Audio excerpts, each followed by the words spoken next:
ကဲအားလုံးပဲမင်္ဂလာပါဒီမှာတယောက်လာမေးထားတယ်ပေါ့နော်နှံ့ရေးတဲ့ပါလေးဖောင်းဖောင်းလေးနဲ့ကိုအနောက်ပိုးကင်းလို့ဘယ်လိုခေါ်လဲနှံ့တဲ့ကဲဟုတ်ပြီနော်ပါကိုကြတော့အနောက်ပိုးကင်းလို့ကနှုတ်ဖတ်ထိတ်လို့ပဲခေါ်တယ်နော်ဒီပါကိုနှုတ်ဖတ်ထိတ်လို့ပဲခေါ်တယ်နောက်တော့ဖောင်းတာကိုကြတော့ဖူလို့ပဲပြောတယ်ဥမာအဖြစ်ဒီမျက်လုံးဖောင်းနေတယ်ဆိုရင်ပမေဖူအမေဖူပဲအဲ့လိုမျိုးပြောရတယ်မလားပမေဖူဆိုရင်တော့ငါမျက်လုံးဖောင်းနေတယ်ပေါ့နော်အမေဖူဆိုရင်တော့သူ့ရဲ့မျက်လုံးတခြားတယောက်ရဲ့မျက်လုံး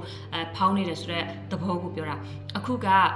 ပါကိုကြတော့နှုတ်ဖတ်ထိတ်လို့ခေါ်တယ်ဆိုတော့ပါဖောင်းတယ်ဆိုရင်တော့နှုတ်ဖတ်ထိတ်ဖူနော်ပါလေးဖောင်းဖောင်းလေးနဲ့လို့ပြောချင်တယ်ဆိုရင်တော့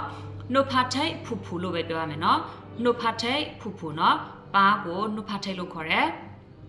နော်ဖောင်းတာကိုကြတော့ဖူလို့ခေါ်တယ်နော်ဖူလို့ခေါ်တယ်နှုတ်ဖတ်ထိတ်ဖူနော်